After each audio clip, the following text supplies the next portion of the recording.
이 시간 하나님께서 우리에게 주시는 말씀은 창세기 22장 6절에서 14절까지의 말씀입니다. 창세기 22장 6절에서 14절까지의 말씀을 우리 한 목소리로 봉독하겠습니다. 아브라함이 이에 번제의 나무를 가져다가 그의 아들 이삭에게 지우고 자기는 불과 칼을 손에 들고 두 사람이 동행하더니 이삭이 그 아버지 아브라함에게 말하여 이르되 내 아버지여 하니 그가 이르되 내 아들아 내가 여기 있노라. 이삭이 이르되 불과 나무는 있거니와 번제할 어린 양은 어디 있나이까. 아브라함이 이르되 내 아들아 번제할 어린 양은 하나님이 자기를 위하여 친히 준비하시리라 하고 두 사람이 함께 나아가서 하나님이 그에게 일러주신 곳에 이른지라.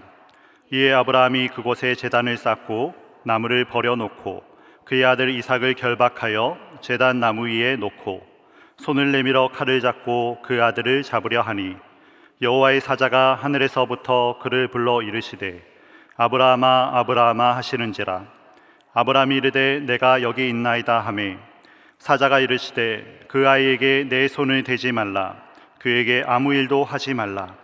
내가 내 아들 내 독자까지도 내게 아끼지 아니하였으니 내가 이제야 내가 하나님을 경외하는 줄을 아노라. 아브라함이 눈을 들어 살펴본즉 한 순양이 뒤에 있는데 뿔이 수풀에 걸려 있는지라. 아브라함이 가서 그 순양을 가져다가 아들을 대신하여 번제로 드렸더라. 아브라함이 그 땅 이름을 여호와 이레라 하였으므로 오늘날까지 사람들이 이르기를 여호와의 산에서 준비되리라 하더라. 아멘. 네, 오늘은 종려 주일입니다. 다들 잘 아시지요? 예루살렘으로 들어오시는 예수님을 향해서 군중들이 종려나무 가지를 흔들며 외쳤던 날입니다. 그 함성은 진심이었을 거예요. 기다리던 왕이 마침내 오셨다라는 기쁨을 안고 맞이했을 것입니다. 그러나 환호하는 군중들은 제대로 알고 있지는 못했습니다. 이 왕이 어떤 길을 걸어가고 계신지, 이 왕의 목적지가 도대체 어디인지는 제대로 알고 있지 못했습니다. 고난주간을 앞둔 이 저녁, 우리는 그 길의 깊은 의미를 훨씬 더 오래된 이야기에서 한번 찾아보려고 합니다. 신약에서 구약으로 수천 년의 시간을 거슬러 올라가면 거기에서 이미 그 이야기가 시작되고 있었다라는 것입니다. 수천 년 전 어느 날 하나님은 아브라함에게 이렇게 말씀하십니다. 내 아들, 내 사랑하는 독자 이삭을 데리고 모리아 땅으로 가서 내가 내게 일러준 한 산, 거기서 그를 번제로 드리라. 우리가 잘 아는 말씀이지요. 그런데 히브리어 원문에는 이 명령 앞에 작은 단어 하나가 더 붙어 있습니다. 바로 부탁한다라는 단어입니다. 이 단어는 구약 성경 전체에서 하나님이 사람에게 말씀하실 때 딱 5번밖에 쓰이지 않았다라고 합니다. 부탁이니 내 사랑하는 아들을 데리고 가라라고 말씀하시는 거죠. 그러니까 하나님에게도 이 부탁이 굉장히 무거웠다라는 것입니다. 성경은 아브라함이 그 말씀에 어떻게 반응했는지 기록하고 있지 않습니다. 항의도 없고요, 탄식도 없고 질문도 없습니다. 그저 이른 아침에 일어나 길을 떠났다라고 말합니다. 사흘을 걸어 모리아산 아래에 이르렀을 때 그는 종들에게 또 이렇게 말합니다. 너희는 나귀와 함께 여기서 기다리라. 내가 아이와 함께 저기 가서 예배하고 우리가 너희에게로 돌아오리라 하고, 그리고 아버지와 아들은 단둘이 산을 오르기 시작합니다. 우리 6절의 말씀을 다 같이 한번 또 읽어볼게요. 6절입니다. 시작. 아브라함이 이에 번제 나무를 가져다가 그의 아들 이삭에게 지우고 자기는 불과 칼을 손에 들고 두 사람이 동행하더니, 나무를 지고 걷고 가는 아들이 있고요, 그리고 불과 칼을 손에 든 아버지가 있습니다. 둘이 함께 걸어가고 있다라는 거예요.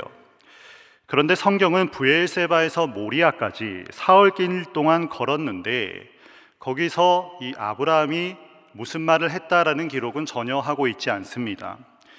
사흘길이에요. 80km가 넘는 길인데 아버지는 아들에게 어떤 특별한 말을 하지 않은 것입니다.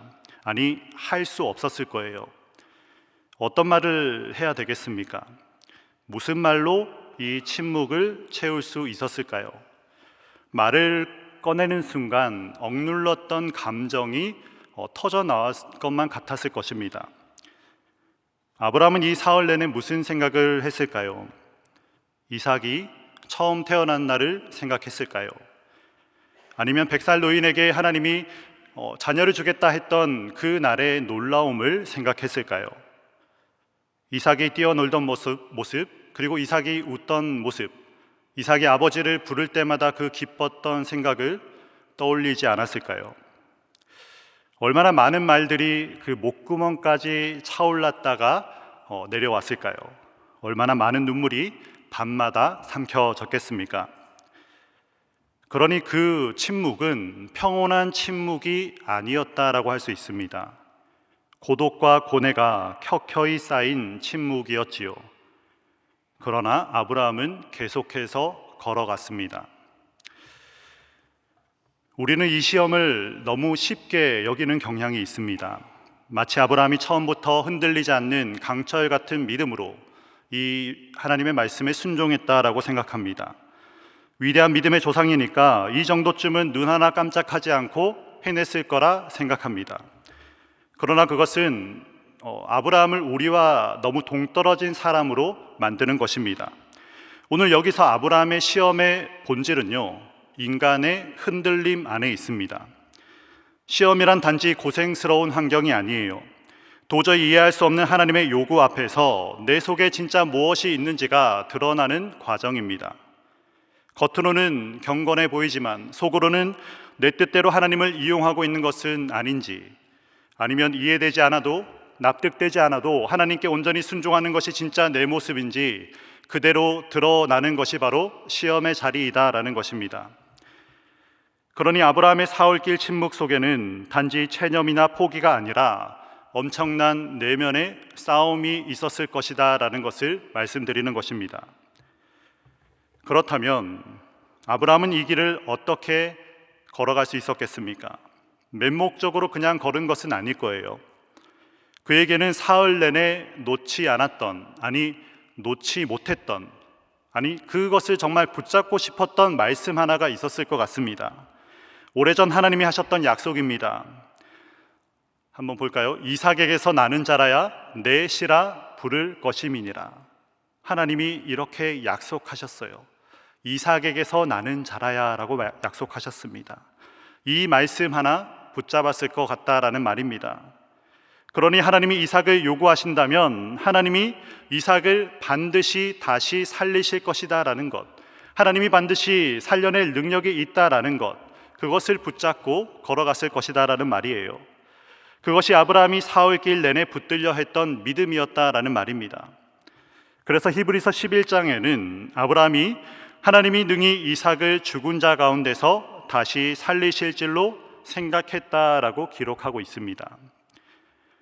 아브라함은 끓어오르는 불평과 의심을 결사적으로 억누르면서요, 그 말씀 하나만을 붙들고 한 걸음 한 걸음 나아갔을 것입니다. 그런데 바로 그 순간 아브라함에게 비수처럼 꽂히는 한마디가 날아옵니다. 내 아버지여 라고 합니다. 내 아버지여. 아들의 목소리이지요. 그 소리가 아브라함의 심장을 붙잡은 것만 같았을 겁니다. 아브라함이 멈춥니다. 얼마나 많은 감정들이 그 한순간에 떠올랐겠습니까? 아브라함이 뒤돌아보며 말합니다. 내 아들아, 내가 여기 있노라. 이 말이 참 애틋한 말이지요. 아버지는 지금 아들 곁에 있어요. 이거 하나만은 사실입니다. 하지만 아브라함은 그 말을 하면서 아들의 눈을 제대로 쳐다보지는 못했을 것 같습니다. 그리고 이삭이 계속 말합니다. 불과 나무는 있거니와 번제할 어린 양은 어디 있나이까? 이 이삭의 질문을 단순히 어린아이의 순진한 물음으로 보아서는 안 됩니다. 이삭은 번제가 무엇인지 분명히 알고 있었어요. 지금 불도 있고 나무도 있는데 없는 것이 무엇인지 이삭은 분명히 알고 있었다라는 것입니다. 어쩌면 어렴풋이 무언가 짐작하고 있었을지도 모릅니다. 원수나 낯선 이의 말이었다면 차라리 이겨내기 쉬웠겠지요. 그런데 이 말은 가장 사랑하는 아들의 입에서 나온 말입니다. 아무 악의도 없이 그냥 궁금해서 던진 질문입니다. 하지만 이것이 가장 치명적입니다. 아브라함이 사흘 내내 억눌러 온 결심이 이 한마디에 아마 흔들릴 뻔하였을 것입니다. 우리도 이 경험 잘 알지요. 참 힘겹게 순종하겠다 결심하고 나아가고 있는데 내가 가장 사랑하는 사람, 나와 가장 가까운 사람이 아무 뜻 없이 던진 한마디가 나를 그렇게 흔들어 놓을 수가 없지요. 그 말이 원수에게서 왔다면 차라리 맞서 싸울 수 있는데 그 말이 나를 사랑하는 사람에게서 나온다면 그 말만큼 위험한 것이 없습니다. 그렇게 가장 흔들릴 수밖에 없는 그 위기의 순간, 아브라함은 간신히 마음을 다잡고 대답합니다. 내 아들아, 번제할 어린 양은 하나님이 자기를 위하여 친히 준비하시리라. 이 말이 그 순간 아브라함에게 무슨 근거가 있는 말이었겠습니까? 전혀 없었습니다. 눈앞에 아무것도 없었어요. 수풀에 순양이 걸려 있는 것도 못 보았고요. 하늘에서 무슨 소리가 들려오는 것도 아니었습니다. 아무것도 없었습니다. 그 말은 오직 믿음에서 나온 말이었지요. 보이지 않는 것을 향한 신뢰로 말을 내뱉은 것입니다. 그리고 성경은 덧붙입니다. 두 사람이 함께 나아가서, 두 사람이 함께 간다라는 겁니다. 그럼에도 불구하고 계속하고 있다라는 거지요. 이 두 사람이 함께 간다라는 표현은 6절에도 나오고요. 지금 아브라함의 대답 직후 8절에도 나오고 있습니다. 이 반복이 굉장히 의도적이다라는 것이에요. 가장 무거운 침묵, 가장 그렇게 여러 가지 생각들이 쌓여 있는 그 침묵을 지나서도 계속해서 가고 있고요. 가장 위태로운 대화를 지금 끝낸 후에도 두 사람은 여전히 함께 나아가고 있다라는 것입니다. 각자 다른 무게를 지고 각자 다른 것을 알고 있으면서 아버지와 아들은 여전히 함께 걸어가고 있다라는 말입니다. 결국 하나님이 말씀하신 곳에 이르렀고 아브라함은 돌을 쌓아서 제단을 만들고 나무를 올려놓습니다.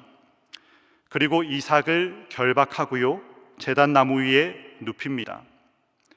성경을 보시면 이 장면을 성경은 한 동작씩 한 동작씩 천천히 기록하고 있습니다. 성경을 읽는 우리에게 이 장면의 무게를 고스란히 느끼게 해주고 싶은 것입니다. 또 주목할 것이 있습니다. 이미 건강하게 자란 이삭은 늙은 아버지를 충분히 밀어낼 수가 있었어요. 그러나 이삭은 잠잠히 결박을 받아들이고 있습니다. 한마디의 저항도 한 번의 그 밀침도 전혀 기록되지 않습니다. 아브라함이 순종하는 믿음을 우리에게 보였다면 이삭은 모든 것을 맡기는 믿음을 보여주고 있다는 것입니다. 아버지의 믿음이 아들에게 전해진 것이지요. 그래서 두 사람이 함께 나아갔다라는 것은 단지 발걸음만을 말하는 것이 아니었습니다. 그리고 아브라함이 손을 내밀어 칼을 잡습니다. 그 칼을 누군가에게 맡기지 않았어요. 종을 데려와서 그 종에게 이 칼을 맡기지 않았다라는 것입니다. 불도 자기 손에 들었고 칼도 자기 손에 들었습니다. 그리고 그것을 가지고 산에 올랐고 이제 자기 손으로 그 칼을 집어들었다라는 것이에요. 눈을 감고 남에게 맡길 수가 없었어요. 힘들다고 다른 사람에게 맡겨버릴 수가 없는 일이었습니다. 자기 손으로, 자기 눈으로 해야만 하는 일이었습니다. 마침내 아브라함이 떨리는 손으로 칼을 내리치려는 그 찰나 하늘에서 큰 소리가 울립니다. 아브라함아, 아브라함아. 이름을 두 번 부르셨어요. 하나님이 이름을 두 번 부르셨다라는 것은 굉장히 긴급하다라는 말이지요. 모세에게도 사무엘에게도 바울에게도 그러셨습니다. 그리고 지금 아브라함을 두 번 부르시며 말씀하시는 거예요. 그 아이에게 내 손을 대지 말라. 그에게 아무 일도 하지 말라. 내가 내 아들 내 독자까지도 내게 아끼지 아니하였으니 내가 이제야 내가 하나님을 경외하는 줄을 아노라. 이제야 아노라라고 했어요. 이 말이 하나님이 이전에는 몰랐는데 이제 알겠다라는 말이겠습니까? 아닙니다. 전지전능하신 하나님은 모든 것을 알고 계셨어요. 이것은 누구를 위한 선언일까요? 바로 아브라함을 위한 선언입니다. 하나님께서 이제야 안다라고 선언하심으로 아브라함 자신이 이 제단 위에서 자기 믿음의 진짜 깊이를 깨닫게 되었다라는 것입니다. 이 모리아 산에서 자신의 믿음이 어떤 믿음인지를 온몸으로 알게 되었다라는 말이에요. 그리고 아브라함이 눈을 들어 살펴보니 순양 한 마리가 수풀에 걸려 있습니다. 하나님이 친히 준비하신 것이지요. 그 순양으로 아브라함은 번제를 드립니다. 우리가 당연히 생각할 수 있듯이 아브라함은 이전에도 수없이 짐승을 가지고 제사를 드렸습니다. 그러나 이 모리아 산에서의 제사는 완전히 달랐다라는 말입니다. 조금 전 이삭을 제단에 올리며 느꼈던 그 심정으로 이삭 대신 순양이 피를 흘리며 제단 위에 있는 것을 보면서 아브라함은 처음으로 제대로 깨달았을 것입니다. 짐승이 피를 흘린다라는 것은 바로 그런 의미이구나. 내 사랑하는 아들, 나의 전부가 죽어야 될 그 자리에, 나의 가장 사랑하는 것이 있어야 될 그 자리에 다른 것이 대신 있는 것이구나 라는 것을 깨달았을 것이다 라는 말입니다. 그러니 그 전에 드렸던 수백 번의 제사는 의식에 불과했을 것이에요. 그러나 이 제사는 달랐습니다. 이것은 진정한 깨달음이 있는 제사였다라는 말입니다. 바로 이 순간 아브라함은 예배가 무엇인지 제대로 비로소 알게 되었을 거예요. 예배는 단지 이 자리에 앉아 있는 것이 아니에요. 모리아산의 아브라함처럼 내가 가장 귀하게 여기는 것, 절대로 포기하기 싫은 것, 나의 야망과 나의 자존심, 내가 주인 되는 그 모든 것들을 제단 위에 내어놓고 내 손으로 칼을 잡고 하나님께 드리는 것입니다. 남이 대신해 줄 수가 없어요. 그 치열함을 통과하는 것만이 하나님께 나아갈 수 있는 길이다라는 말입니다. 사랑하는 아들 이삭을 대신해서 순양의 피가 흐르는 것을 바라보면서 아브라함은 그것을 온몸으로 깨달았을 것이다 라는 말입니다. 그리고 저는 오늘 말씀 속에서 이 순양 앞에서 조금 오랫동안 머물게 됩니다. 이삭 대신 죽은 이 순양이 사실은 훨씬 더 큰 이야기를 향한 손가락이었기 때문입니다. 이 모리아산의 사건은 단순한 개인의 신앙 체험이 아니었어요. 하나님 백성 전체의 속죄와 구원이 오늘 이 사건을 통해 이미 가르쳐지고 있었다라는 것입니다. 이 순양은 장차 오실 어린 양의 그림자였습니다. 그리고 그 어린 양이 오셨어요. 수천 년 후 모리아 땅 근처 예루살렘 성의 밖 그 골고다 언덕으로 오셨습니다. 이른 아침부터 채찍에 맞아 상처로 가득한 예수님의 등에 나무 십자가가 얹힙니다. 이삭이 나무를 지고 모리아를 올랐던 것처럼 예수님은 그 나무 십자가를 지고 골고다를 오르셨습니다. 모리아를 향하던 이삭의 뒷모습과 골고다를 향해 걸어가시는 예수님의 뒷모습이 겹쳐지는 순간입니다. 그런데 예수님이 나무를 지고 올라가시던 그 날은 우리가 지금 보고 있는 본문의 날과는 달랐습니다. 예수님이 언덕 위에 오르셨어요. 그 나무가 땅에 놓여요. 예수님이 그 위에 눕힙니다. 기어이 못이 박히고 예수님을 매달은 그 나무는 모든 사람들이 보는 앞에서 세워집니다. 이삭 옆에 아버지 아브라함이 있었던 것처럼 예수님을 보고 계신 아버지도 계셨어요. 그러나 그날은 달랐습니다. 못이 박히는 순간, 옷이 찢기는 순간, 그 나무가 모든 사람 앞에 세워지는 순간, 모든 순간까지 누군가의 이름을 부르는 다급한 음성이 들리지 않았습니다. 그에게 손을 대지 말라, 그에게 아무 일도 하지 말라라는 음성 단 한마디도 없었습니다. 대신 피 흘려줄 순양도 나타나지 않았어요. 그날 하늘은 철저히 침묵하였습니다. 왜 그렇습니까? 이번에는 하나님이 친히 준비하신 어린 양이 바로 그 나무를 지고 오르신 하나님의 아들 자신이었기 때문입니다. 아브라함은 이삭을 제단에 올리며 그 찢어지는 고통을 겪었지만 하나님이 막으셨어요. 그러나 하나님은 당신의 아들에게는 멈추지 않으셨습니다. 아브라함이 느꼈을 그 고통으로, 아니 그보다 훨씬 더 깊은 고통으로 성부 하나님은 우리를 위해 독생자를 끝까지 내어주셨습니다. 모리아에서 아브라함이 겨우 멈출 수 있었던 그 고통이 골고다에서는 멈추지 않고 끝내 완성이 되었다라는 말입니다. 모리아 땅에서 하나님이 친히 준비하시리라 했던 아브라함의 고백은 사실 그 순간에는 아무 근거도 없는 고백이었습니다. 그러나 그 말은 결국 진실이었다라는 것을 우리가 알게 되었지요. 정말 하나님이 준비하신 순양이 이삭을 대신하여 번제로 올려졌습니다. 그런데 그것이 전부가 아니었지요. 그 순양은 나중에 오실 어린 양을 가리키는 손가락이다 말씀드렸습니다. 수천 년이 지난 후 예루살렘으로 들어오시는 그분이 바로 하나님이 친히 준비하신 참된 어린 양이었습니다. 하나님이 친히 준비하시리라 했던 아브라함의 그 고백이 자신이 상상했던 것보다 더욱더 훨씬 깊고 훨씬 더 놀라운 방식으로 완성이 되었다라는 말입니다. 우리 다시 모리아 땅으로 와서요, 아브라함은 그 하나님의 은혜가 있는 땅을 여호와 이레라 불렀습니다. 아브라함은 그 땅을 아브라함이 순종한 곳, 아브라함의 믿음이 있었던 곳, 이렇게 이름을 붙이지 않았어요. 오직 여호와께서 준비하신 곳이라는 이름을 붙였습니다.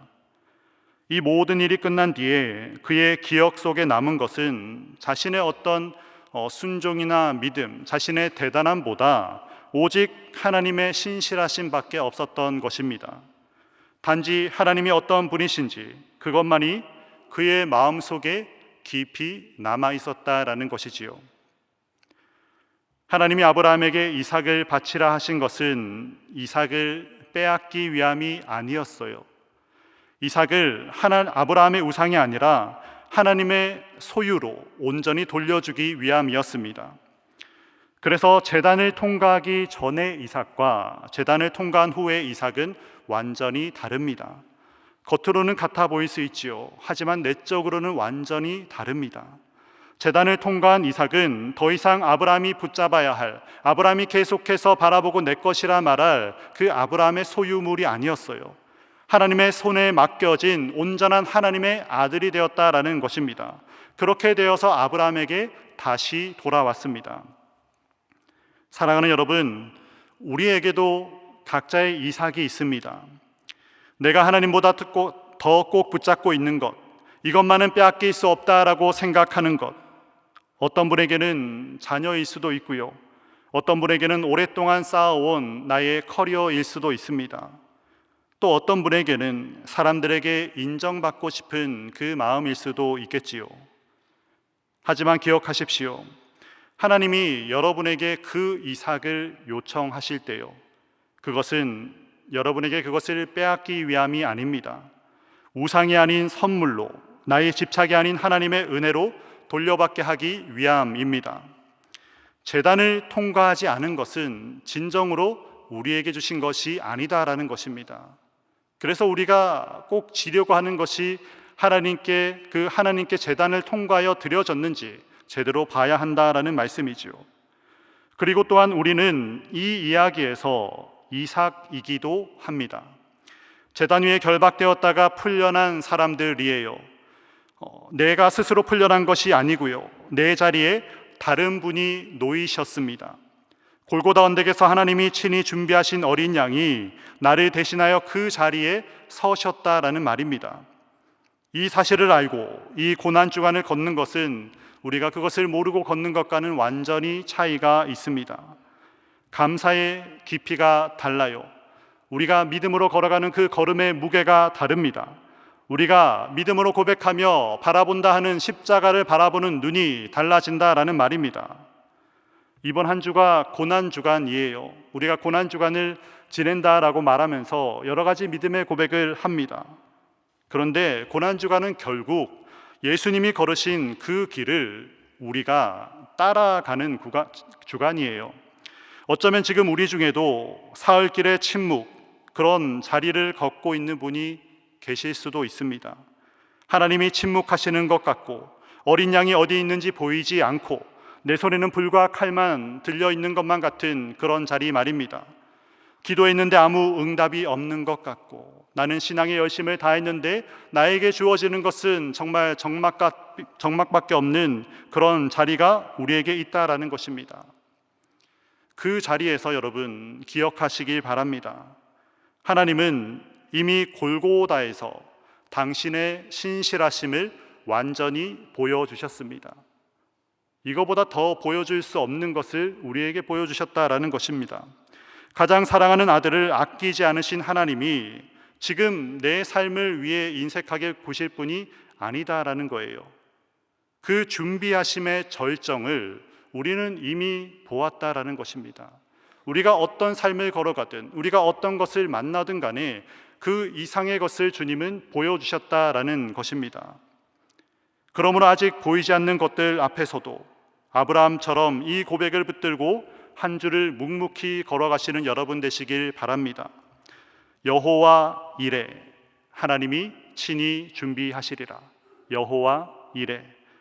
이 고백이 이번 고난주간 결박에서 풀려난 우리 모두의 진실된 고백이 되기를 간절히 축원합니다. 함께 기도하겠습니다. 하나님 아버지, 오늘 말씀을 통해 모리아에서 골고다까지 이어지는 이 모든 이야기가 결국 하나님의 신실하심에 대한 이야기였음을 깨닫게 하심에 감사드립니다. 아브라함이 사흘길의 침묵 속에서도 말씀 하나를 붙들고 걸어갔던 것처럼 우리도 이 고난주간을 그 믿음으로 걸어가기를 원합니다. 아직 보이지 않는 것들 앞에서도 이해되지 않는 자리에서도 하나님이 친히 준비하신다라는 것을 믿는 우리가 되게 하옵소서. 골고다에서 아들을 아끼지 않으신 하나님께서 우리의 삶을 위해서도 신실하게 일하고 계심을 고백합니다. 우리 각자의 이삭을 제단에 올려드리는 용기와 믿음을 주시옵소서. 그리하여 하나님의 손에서 더 귀한 것으로 돌려받는 그 은혜 우리 모두에게 내려주시옵소서. 결박에서 풀려난 사람으로 내 자리를 대신하신 주님의 은혜를 알고 이 고난주간을 감사함으로 걸어가게 하옵소서. 우리 주 예수 그리스도의 이름으로 기도드립니다. 아멘.